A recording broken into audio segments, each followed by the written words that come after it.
അത് തന്നെയായിരിക്കും ഞാൻ ബിഗ് ബോസിൽ ഞാൻ പറഞ്ഞു റിയൽ ആയിട്ട് നിന്നാൽ ഞാൻ അവിടെ ജയിക്കുമെന്ന് വിശ്വസിക്കുന്നു. ഞാൻ അഭിനയിക്കാൻ പോയിട്ടുണ്ടോ ഞാൻ അവിടെ തൂക്കും. ഞാൻ റിയൽ ആയിട്ട് നിൽക്കുകയാണ്. ഇപ്പം അവിടെ ഞാൻ ഈ കണ്ടസ്റ്റൻസിനെ പൊരിച്ചിട്ടുണ്ട്, അല്ലെങ്കിൽ ഇനി അവിടെ എനിക്കൊരു ചാൻസ് ബിഗ് ബോസ് തരുവാണെന്നുണ്ടെങ്കിൽ ഉറപ്പായിട്ടും ഞാൻ അവിടെ ഇറിറ്റേറ്റഡ് ആവും, അതൊക്കെ ഞാൻ കാണിക്കും. പക്ഷെ അതിലൊരു പിന്നെ ചിലവർ എനിക്ക് തരുന്ന ഒരു ഉപദേശത്തിൽ ഒരു മാത്രം എടുക്കണമെന്ന് എനിക്ക് ആഗ്രഹമുണ്ട്. അതായത് നീ ഇങ്ങനെ ഈ എന്താ അരഗൻ്റ് ആകുമ്പോൾ കുറച്ച് മര്യാദയോടുകൂടി ഒരു മിതത്വം, ഒരു നല്ല ഭാഷ, അല്ല പൊടത്തെണ്ടി അങ്ങനൊന്നും വിളിക്കരുത്. ഒരു മര്യാദയോടുകൂടി നല്ല മലയാളത്തിൽ അവരോട് സംസാരിക്കുക, കുറച്ചുകൂടെ പൊളൈറ്റ് ആവുക. അല്ലെ ഹോട്ട്സീറ്റിൽ ഇരിക്കുന്ന പോലെ താൻ ആരാന്നാണോ തൻ്റെ വിചാരം. ചിലപ്പോൾ ഞാൻ അങ്ങനെയൊക്കെ ചോദിച്ചത് ഇതൊന്നും ഗ്യാരണ്ടി ചെയ്യാൻ പറ്റത്തില്ല. അതുകൊണ്ട് തന്നെ ഞാൻ എപ്പോഴും അൺകോൺഷ്യസ് അല്ല സോറി ഈ കോൺഷ്യസ് അങ്ങനെ കോൺഷ്യസ് ആയിട്ടല്ല അവിടെ. കാരണം ഞാൻ കയറുമ്പോൾ തന്നെ ഞാൻ ക്യാമറയെ കുറിച്ച് മറന്നു എന്നുള്ളതാണ്. സീരിയസ്ലി ഞാൻ അങ്ങനെ ആയിരിക്കും എന്ന് എനിക്ക് തോന്നുന്നു. ഞാൻ അഭിനയിക്കാത്തത് കൊണ്ട് തന്നെ മേ ബി ഞാൻ ഇങ്ങനെ തന്നെ ആയിരിക്കും. അതുകൊണ്ട് തന്നെ കുറെ ഫ്ലോപ്പും കുറെ ട്രോളും ഒക്കെ വരാൻ സാധ്യതയുണ്ട് ഞാൻ പോവുകയാണെങ്കിൽ. ഇപ്പൊ ബിഗ് ബോസിലാണെങ്കിൽ നമ്മൾ ഒരുപാട് ഞാൻ ഒരാളുടെ അത് മെഹറിൻ ചോദിച്ചാൽ ഒരാളുടെ സ്ട്രാറ്റജി ഞാൻ ഫോളോ ചെയ്യില്ല. ഇത് കേൾക്കുമ്പോൾ ആൾക്കാർ എന്തൊരു അഹങ്കാരി ബിഗ് ബോസ് കിട്ടിക്കഴിഞ്ഞാൽ എന്തൊക്കെ കാണിക്കും. കിട്ടിയാൽ ഞാനായിട്ട് തന്നെ ഫോളോ, എന്റെ സ്ട്രാറ്റജികളായിരിക്കണം എന്നാണ് എന്റെ ആഗ്രഹം. പുറത്ത് കാണേണ്ടത് ഇത് ശരിയുടെ സ്ട്രാറ്റജി കൊള്ളാം എന്ന് അടുത്ത കണ്ടസ്റ്റൻസ് ചിന്തിക്കണം. നമ്മളിപ്പോ ബിഗ് ബോസിൽ നോക്കുകയാണെങ്കിൽ ഒരുപാട് സ്ട്രാറ്റജീസ് കാണുന്നുണ്ട്. ഗ്രൂപ്പിസം, ലൈക്ക് എല്ലാവരും കൂടെ കൂടിയിട്ട് ഒരാളെ മാത്രം കോർണർ ചെയ്യുക, അങ്ങനെ ഒരുപാട് സ്ട്രാറ്റജീസ് ഞാൻ കണ്ടിട്ടുണ്ട്. അപ്പം ചേച്ചി എപ്പോഴെങ്കിലും ഇനിയിപ്പോ ബിഗ് ബോസിൽ പോവുകയാണെങ്കിൽ എന്നെ ഇവരൊക്കെ കോർണർ ചെയ്താൽ ഞാൻ എന്ത് ചെയ്യും? ഇപ്പൊ എത്രത്തോളം നമ്മൾ സ്ട്രോങ് ആണെന്ന് പറഞ്ഞാൽ ഒരു 100 ദിവസം അല്ലെങ്കിൽ കുറെ ദിവസം ആൾക്കാർ നമ്മളെ തന്നെ ടാർഗറ്റ് ചെയ്യുമ്പോൾ നമ്മൾ ഒന്ന് പൊട്ടിപ്പോവും. ഞാൻ കരയുമായിരിക്കും ഉറപ്പായിട്ടും, ഡെഫിനറ്റ്ലി. ചിലപ്പോഴൊക്കെ എനിക്ക് ആഗ്രഹമുണ്ട് കേട്ടോ ബിഗ് ബോസിൽ പോയി കരയണമെന്ന്. ഒരു പ്രാവശ്യമെങ്കിലും ഒന്ന് കരയണ്ടേ മനുഷ്യന്. നാട്ടുകാർ കാണേണ്ട കാര്യത്തിലൊക്കെ ഒന്നും ഞാൻ കരഞ്ഞാൽ എങ്ങനെ ഇരിക്കുന്നു കാണാൻ ഭയങ്കര ആഗ്രഹമുണ്ടല്ലോ. ഒരുപാട് പേര് ഹോട്ട് സീറ്റിനോട് കമന്റ് ചെയ്ത് ചോദിച്ചു നീ കരഞ്ഞ എങ്ങനെ ഇരിക്കും, നീ കരയോ, നിനക്ക് കണ്ണീരുണ്ടോ? ഉറപ്പായിട്ടും കരയുമായിരിക്കും. അപ്പോൾ മേ ബി എനിക്കറിയില്ല കോർണർ ചെയ്യുമ്പോൾ എന്താ. പക്ഷേ ഈ ഗ്രൂപ്പിൽ ഇരിക്കുമ്പോൾ ആൾക്കാർ എൻ്റെ വൈബുള്ള ആൾക്കാരോട് എത്ര നേരം വേണമെങ്കിലും ഞാൻ സംസാരിക്കാവുന്നത് പോലെ തന്നെ ഒറ്റയ്ക്ക് എത്ര നാൾ വേണമെങ്കിലും കഴിയാൻ എനിക്ക് ഇഷ്ടമാണ്. ഒരു റൂമിൽ ഒരു ബുക്കൊന്നും ഇല്ലല്ലോ അവിടെ. ഒരു റൂമിൽ ഞാനൊരു സ്വപ്നജീവിയാണ് ബേസിക്കലി. ചെറുപ്പം തൊട്ടേ എനിക്ക് ഭയങ്കര സ്വപ്നങ്ങളാണ്. ഞാൻ വേറൊരാളായിട്ട് നടക്കുന്നതും ഞാൻ ചിലപ്പോൾ വേറൊരു ജീവിയായി മാറുന്നതും വേറൊരു ലോകത്ത് ജീവിക്കുന്നതും. അപ്പോൾ എന്നെ അറിയാവുന്ന എന്നെ വിമർശിക്കുന്ന ആൾക്കാർ നീ എപ്പോഴും ഈ സ്വപ്ന ലോകത്താണല്ലോ അവിടെ വെച്ചേ, ഇത് സ്വപ്ന ലോകം, ഇത് നടക്കാൻ പോകുന്നില്ല ശരി. പക്ഷെ അവർ നടക്കാൻ പോകുന്നില്ലെന്ന് പറഞ്ഞ കാര്യങ്ങളൊക്കെ ഇപ്പം എൻ്റെ ജീവിതം നടന്നു. സോ മേ ബി ആ സ്വപ്ന ലോകത്ത് എനിക്ക് ഒറ്റയ്ക്ക് വിരാജിക്കാൻ പറ്റും. അങ്ങനെ ചെയ്യാൻ പറ്റും. പിന്നെ എന്നെ വിഷമിപ്പിക്കും, ഈ പറഞ്ഞ ഒറ്റപ്പെടുത്തൽ എന്നെ വിഷമിപ്പിക്കും, ഡെഫിനറ്റ്ലി വിഷമിപ്പിക്കും. പക്ഷെ എന്നാലും ഞാൻ തകർന്ന് വീഴില്ല. അതിനെന്നെ ഏകാന്തത ഇഷ്ടപ്പെടും. എൻ്റെ സോളിറ്ററി റീപ്പർ ഞാൻ പുറത്തിറക്കും. അപ്പം അവിടെ ഞാൻ എൻ്റെ ഏകാന്തതയിൽ ഞാനായിട്ടിരുന്ന് ഞാൻ എന്നെ തന്നെ പ്രണയിച്ച് എന്നെ തന്നെ ഫ്രണ്ട്ഷിപ്പാക്കി മുന്നോട്ട് പോകും എന്നാണ് എൻ്റെ ഒരു ആഗ്രഹം. അവിടെ ചെല്ലുമ്പോൾ എന്തോ ആണോ ആർക്കറിയാം, കിട്ടിയാൽ മതിയായിരുന്നു. ഓക്കെ, അപ്പം നമ്മൾ കഴിഞ്ഞ സീസണിൽ നോക്കുകയാണെങ്കിൽ നമ്മൾ ഒരുപാട് എക്സ്പെക്ടേഷനിൽ ലൈക്ക് നമ്മൾ സീക്രട്ട് ഏജന്റ് ആണെങ്കിൽ ഇപ്പം പുറത്തൊക്കെ ആണെങ്കിൽ ഒരുപാട് വീഡിയോസിന് റിയാക്ട് ചെയ്യുന്നു, സംസാരിക്കുന്നു. അപ്പം നമ്മൾ ഒരുപാട് എക്സ്പെക്ടേഷനിൽ കണ്ടിട്ടുള്ള ഒരാളായിരുന്നു. പക്ഷെ ആള് അകത്ത് പോയപ്പോൾ ഭയങ്കര സൈലന്റ് ആയിരുന്നു. അപ്പൊ പക്ഷെ ശാരിക ചേച്ചി ആണെങ്കിൽ ഇപ്പൊ നമ്മൾ നോക്കുകയാണെങ്കിൽ ഭയങ്കര കോൺട്രവേഴ്സി തൊടുന്നതെല്ലാം കോൺട്രവേഴ്സി ആയിക്കൊണ്ടിരിക്കുകയാണ്. അപ്പം ചേച്ചി എപ്പോഴെങ്കിലും വിചാരിച്ചിട്ടുണ്ടോ ഞാൻ അകത്ത് പോയി സൈലന്റ് ആയി പോവോ എന്നൊക്കെ? എന്തായാലും സൈലന്റ് ആവാൻ സാധ്യതയില്ല.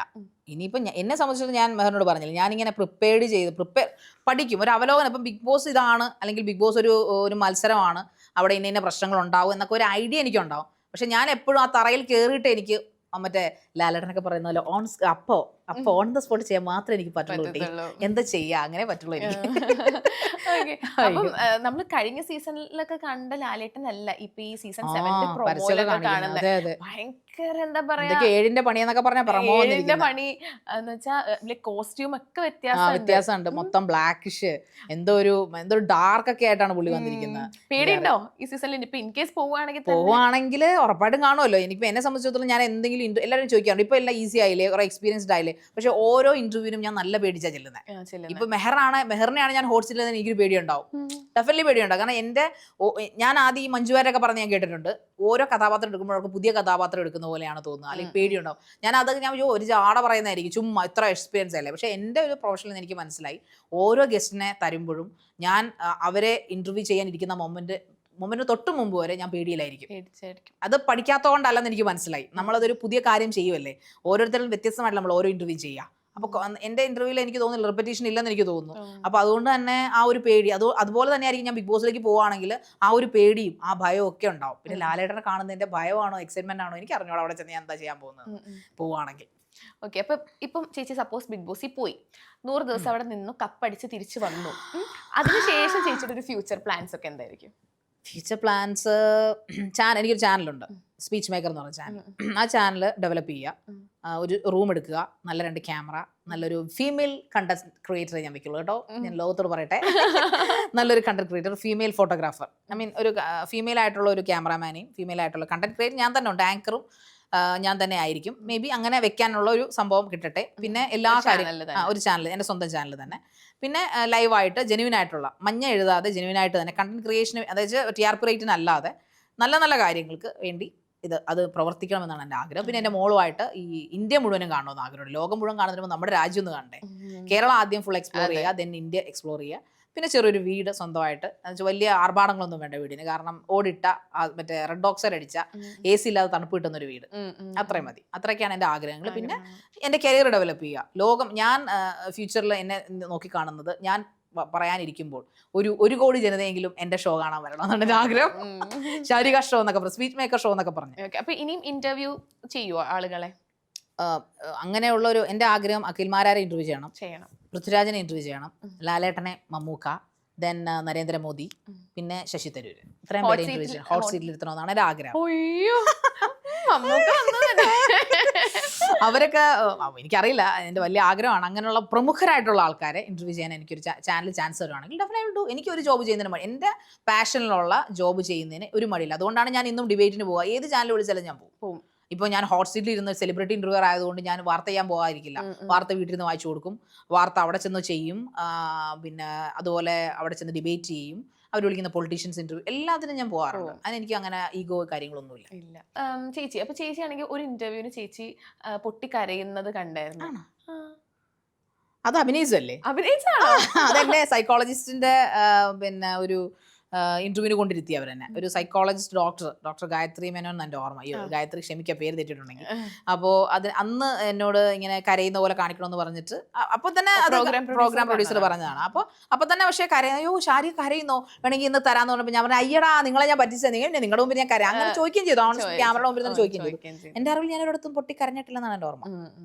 അങ്ങനെ ഞാൻ പൊട്ടിക്കരയാൻ ഉദ്ദേശിക്കുന്നില്ല. ഇനി ഞാൻ അഥവാ ബിഗ് ബോസ് പോകണമെങ്കിൽ ചിലപ്പോൾ ഞാൻ പൊട്ടി ഇതൊക്കെ കട്ട് ചെയ്തിട്ട് ഞാൻ പൊട്ടിക്കരയാൻ ഉദ്ദേശിക്കുന്നില്ല എന്നുകൊണ്ട് ചേച്ചി കരയുന്ന സീനൊക്കെ കാണിട്ടോ അല്ലേ? ഞാൻ ബിഗ് ബോസിൽ കിടക്കാൻ പോകുന്നില്ല, പുറത്തിറങ്ങി വരും. നിങ്ങളുടെ പ്രോഗ്രാം പ്രൊഡ്യൂസറെ തന്നെ ഞാൻ പിടിക്കും. ബിഗ് ബോസ് എന്ന് പറയുമ്പോൾ തന്നെ ഫുൾ കണ്ടന്റ് ആണ്. പലതരം കണ്ടന്റ് നമ്മൾ കാണുന്നുണ്ട്. ലവ് ട്രാക്ക് കാണുന്നുണ്ട്, പിന്നെ ഇമോഷണൽ, സെന്റിമെന്റൽ, പിന്നെ അല്ലെങ്കിൽ ഒരു 1 man ഷോ അങ്ങനെയൊക്കെ കാണുന്നുണ്ട്. അപ്പൊ ചേച്ചി പോവുകയാണെങ്കിൽ ചേച്ചിയുടെ ഒരു കണ്ടന്റ് എങ്ങനെയായിരിക്കും? എൻ്റെ കണ്ടന്റ് എന്ന് പറഞ്ഞു കഴിഞ്ഞാൽ ഞാനൊരു ലീഡർഷിപ്പ് ആയിട്ടാണ് ഉദ്ദേശിക്കുന്നത്. ലീഡർഷിപ്പ് ക്വാളിറ്റി എന്തെങ്കിലുമൊക്കെ ഒരു ടാസ്ക് അവർ തരുവാണെന്നുണ്ടെങ്കിൽ ക്യാപ്റ്റൻ ആയിട്ട് ചേച്ചി നമുക്ക് പ്രതീക്ഷിക്കാൻ പറ്റുമോ ബിഗ് ബോസ് ഹൗസിൽ? അങ്ങനെ പ്രതീക്ഷിക്കാമെന്ന് വെച്ചാൽ നമുക്ക് അറിഞ്ഞുകൂടാ. ബട്ട് അങ്ങനെ ഒരു ചാൻസ് കിട്ടിയാൽ ഞാൻ കയറി ഹെഡ് ചെയ്യും. ക്യാപ്റ്റൻസിക്ക് എനിക്ക് താല്പര്യമാണ് ഹെഡ് ചെയ്യാനായിട്ട്. ആൾക്കാരെയൊക്കെ ഒന്ന് വരിപ്പിച്ച് ഒന്ന് ഡിസിപ്ലിനൊക്കെ ആക്കി അങ്ങനെ ഒരു ടാസ്ക് എനിക്ക് ബിഗ് ബോസ് സീസൺ 7 കിട്ടുകയാണെന്നുണ്ടെങ്കിൽ ഉറപ്പായിട്ടും ഞാനത് ചെയ്യും. അത് 100% ആയിട്ട് തന്നെ ചെയ്യുകയും ചെയ്യും. ചിലപ്പോൾ അതിൻ്റെ പേരിൽ കുറേ കണ്ടന്റ്സ് അവിടെ ക്രിയേറ്റ് ചെയ്യാൻ സാധ്യതയുണ്ട്. പിന്നെ ഈ പറയുന്ന പോലെ കുറേ സ്ട്രാറ്റജി ഉണ്ടല്ലോ, പഴയ സ്ട്രാറ്റജികൾ, അതായത് ഒന്നും ചെയ്യാതെ ഇങ്ങനെ അന്താളിച്ച് നിൽക്കുക, അല്ലെങ്കിൽ ചുമ്മാ വെറുതെ പാവങ്ങളുടെ നെഞ്ചത്തൊരു കുതിര കയറുക, എന്തിനും കയറി ഇടപെടുക, ഈ പരിപാടിയൊന്നും ഞാൻ പോകത്തില്ല. ജെന്യുവൻ ആയിട്ടുള്ള കാര്യങ്ങൾ കണ്ടാൽ ഞാൻ പ്രതികരിക്കും. എന്തായാലും അവിടെ കണ്ടന്റ് ക്ഷാമം ഉണ്ടാകത്തില്ല തന്നെ വിശ്വസിക്കാം നമ്മളെ കൊണ്ട്. എവിടെന്നെങ്കിലും ഒക്കെ ഞാൻ കണ്ടന്റിന് വേണ്ടി ഞാനൊന്നും ചെയ്തില്ല. അതാ ഞാൻ പറഞ്ഞ ഒരു ഷോ ആണ്, നമ്മൾ ജയിക്കും തോക്കും അതൊക്കെ ശരിയാണ്. പക്ഷേ എങ്കിലും മനഃപൂർവ്വം ഒരാളെ കരുവാക്കിക്കൊണ്ട് കണ്ടന്റ് ക്രിയേറ്റ് ചെയ്യാൻ ഞാൻ ആഗ്രഹിക്കുന്നില്ല. പക്ഷെ കണ്ടന്റ് ഉണ്ടെന്ന് തോന്നിയാൽ ചിലപ്പോൾ നമ്മൾ കയറി ഇടപെട്ട് കണ്ടന്റ് ഉണ്ടാക്കും, കണ്ടന്റ് വെച്ചിട്ട് വലുതാക്കും. അപ്പം ഇപ്പൊ കണ്ടന്റിന് വേണ്ടിയിട്ട് ഒരുപാട് ഫേക്ക് ലവ് ട്രാക്ക് ഒക്കെ ഇറക്കുന്നുണ്ട്. അപ്പൊ അതൊക്കെ കണ്ടു കഴിഞ്ഞാൽ ചേച്ചി പ്രതികരിക്കോ? അതൊക്കെ ഞാൻ പ്രതികരിക്കും. ഫേക്ക് ലവ് കണ്ടന്റിന് വേണ്ടി ഇങ്ങനെ തറയാവരുന്നൊക്കെ ചിലപ്പോൾ ഞാൻ പറഞ്ഞു. ഓക്കെ, അപ്പൊ എന്തായാലും ചേച്ചി പോകുന്നുണ്ടെങ്കിൽ സീസൺ എന്തായാലും ഫുൾ കാണും. ഇങ്ങനെ ഇതൊരു സീസൺ ഫുൾ കണ്ടിട്ടില്ല. ചേച്ചി പോകുന്നുണ്ടെങ്കിൽ ഈ സീസൺ എന്റെ ചങ്ക് ഫ്രണ്ട് അല്ലേ, എന്തായാലും ഞാൻ കാണും. കാരണം ചേച്ചിന്റെ പ്രഡിക്ഷൻ ലിസ്റ്റിലൊക്കെ കണ്ടപ്പോ തൊട്ടേ ഞാൻ ഭയങ്കര എക്സൈറ്റഡ് ആണ് ചേച്ചിനെ കാണാൻ വേണ്ടിയിട്ട്. കാണാൻ പറ്റട്ടെ. അപ്പം ഇൻ കേസ് ഇനിയിപ്പം സീസൺ 7 പോവുകയാണെങ്കിൽ ഇത് കാണുന്ന നമ്മുടെ പ്രേക്ഷകരോട് ചേച്ചിക്ക് എന്താ പറയാനുള്ളത്? പ്രേക്ഷകരോട് എനിക്ക് പറയാനുള്ളത്, ഞാൻ ജെന്യുവനായിട്ട് കളിക്കാൻ ആഗ്രഹിക്കുന്ന ഒരു വ്യക്തിയാണ്. ജെന്യുവിനിറ്റി നിങ്ങൾ വോട്ട് ചെയ്യുക. ഏത് കണ്ടസ്റ്റന്റ് ആയിക്കോട്ടെ, BB7 കയറുന്ന ഏത് കണ്ടസ്റ്റന്റ് ആയിക്കോട്ടെ, ജെന്യുവൻ ആയിട്ട് കളിക്കുന്ന ആൾക്കാർക്കാണ് വോട്ട് ചെയ്യേണ്ടത്. അർഹമായ ആൾക്കാരുടെ കൈകളിൽ തന്നെയാണ് വോട്ട് കിട്ടി. കാരണം വോട്ടിന്റെ പേരിൽ പലരും പിന്നോട്ട് പോയ കഥകളും നോമിനേറ്റ് ചെയ്ത് പുറത്തു പോകുന്ന കഥകളും ഞാൻ കണ്ടിട്ടുണ്ട്, കേട്ടിട്ടുണ്ട്.